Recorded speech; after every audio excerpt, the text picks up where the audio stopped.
दोस्तों कैसे हैं आप लोग?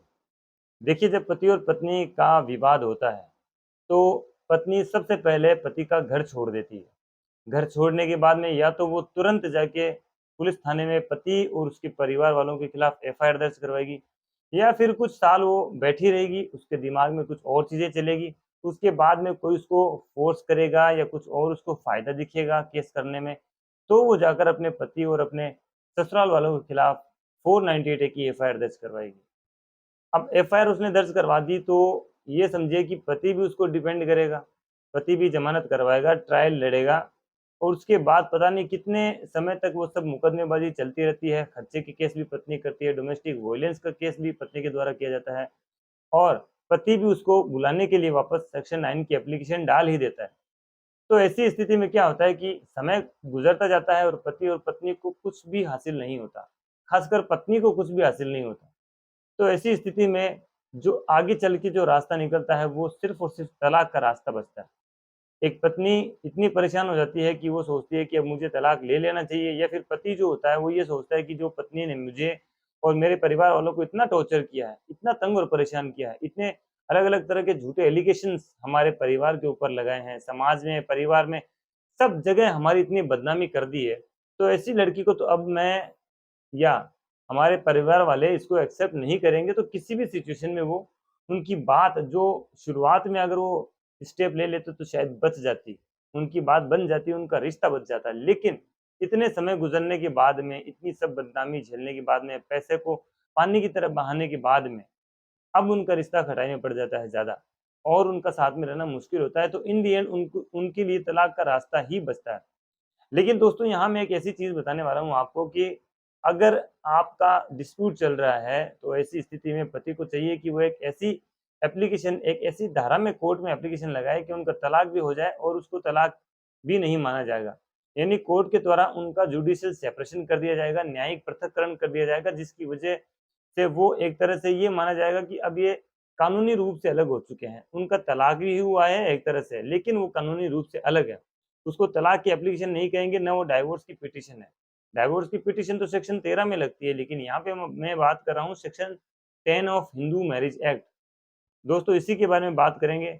लेकिन अगर आपने अभी तक हमारे चैनल को सब्सक्राइब नहीं किया तो प्लीज़ हमारे चैनल को सब्सक्राइब करें, बेल आइकन ज़रूर प्रेस करें ताकि जब भी हम कोई ऐसा नया वीडियो पोस्ट करेंगे तो आपको उसकी सूचना सबसे पहले मिलेगी। दोस्तों देखिए, जब पत्नी के द्वारा मान लीजिए पति का घर छोड़ दिया उसने और छोड़ के उसने क्या किया कि अपने मायके चली गई, अपने घर पे चली गई वो मम्मी-पापा के पास में। तो उसके बाद में क्या होगा कि वहाँ से आप काउंट कर सकते हैं कि जुडिशियल सेपरेशन का टाइम उसका शुरू हो गया है। उसके कुछ समय के बाद में 2 साल तक अगर वो आपसे अलग रहती है, 2 साल तक आपके घर परिवार में नहीं आती है, तो आप फैमिली कोर्ट में सेक्शन 10 में हिंदू मैरिज एक्ट में ये एप्लीकेशन लगा सकते हैं। इसमें क्या होगा कि कोर्ट की तरफ से उसको नोटिस जाएगा। अब इसमें पत्नी आती है तो भी आपको फ़ायदा है, नहीं आती है तो भी आपको फ़ायदा है। पत्नी अगर इस केस में अपनी तरफ से वकालतनामा फ़ाइल नहीं करती है या अपनी तरफ से किसी एडवोकेट को अपीयर नहीं करती है या खुद भी अपीयर नहीं होती है, तो ऐसी स्थिति में आपके पक्ष में एक्स पार्टी ऑर्डर हो जाएगा। और इसमें अगर पत्नी के द्वारा कोर्ट में आके अपना पक्ष रखा जाता है, तो वहाँ पे आप उससे ये पूछ सकते हैं कि आपको मेरे साथ में जाना है कि नहीं जाना है? अब यहाँ पे ये जो सवाल है ना दोस्तों, इससे पत्नी पूरी तरह से फँस जाएगी। अगर वो ये कहती है कि मुझे जाना है, तो फिर आप ये कह सकते हैं कि मेरी पत्नी ने जो 498 वगैरह के मुकदमे किए हैं, वो किस लिए किए हैं? अगर आपको जाना है, तो आप मेरे साथ चलिए यहाँ से, मैं आपको ले जाने के लिए तैयार हूँ। और उसके जो फ़ॉल्स एलिगेशंस है उसको वहीं पे जो है उसको ख़त्म करना पड़ेगा। और अगर वो कहती है कि मैं नहीं जाना चाहती तो फिर जुडिशियल सेपरेशन की जो बात है वो उससे नकार नहीं सकती। वो उससे ये नहीं कह सकती कि इसको जुडिशियल सेपरेशन नहीं मिलना चाहिए या हमारे बीच में ये जो जुडिशियल सेपरेशन की एप्लीकेशन लगी है इसको रिजेक्ट कर देना चाहिए। अरे जब आप खुद ही घर छोड़ के बैठे हो, आप आना भी नहीं चाहते तो फिर बेचारा पति करेगा क्या? वो जुडिशियल सेपरेशन की एप्लीकेशन लगाएगा या फिर डाइवोर्स की एप्लीकेशन लगाएगा।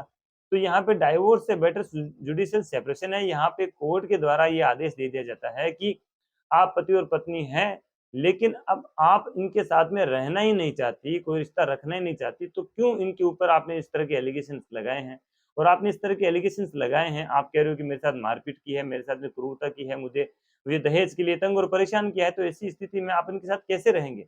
और एक चीज़ और बताऊँ दोस्तों, अगर 498 ए का मुकदमा पत्नी ने दर्ज करवा दिया है, तो ये बात तो मान के चलिए कि पति पति नहीं रहा, अब एक्यूज़ बन गया है और पत्नी अब इसमें पीड़िता बन गई है, तो पीड़िता और एक्यूज़ एक साथ कैसे रह सकते हैं साथ में?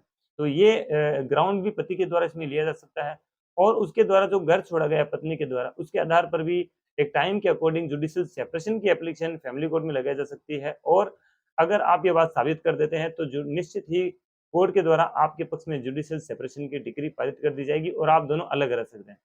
और इसका एक और फ़ायदा दोस्तों मैं चलते-चलते आपको बता देता हूँ, उस पर भी गौर फरमाना ज़रूरी है आपका कि मान लीजिए जुडिशियल सेपरेशन आपका हो गया, डिक्री आपको मिल गई है और अब इसमें पति और पत्नी अलग-अलग शहरों में रहते हैं यानी उनका जो डिस्टेंस है उनका, वो मान लीजिए 200, 300 या 400, 500 किलोमीटर का है, तो ऐसी स्थिति में आप जो है बिना तलाक की डिक्री लिए दूसरी शादी भी कर सकते हैं। दूसरी वाइफ़ या आपको शादी करनी है हस्बैंड, तो उनके साथ भी आप रह सकते हैं क्योंकि इतने डिस्टेंस में क्या ही तो मालूम पड़ता है कि कौन किसके साथ रह रहा है। क्योंकि दोस्तों देखिए जब एक ही शहर में रहते हैं, तो ये चीज़ें आम हो जाती है कि फलाँ व्यक्ति ने दूसरी शादी कर ली है या फलाँ महिला ने दूसरी शादी कर ली है।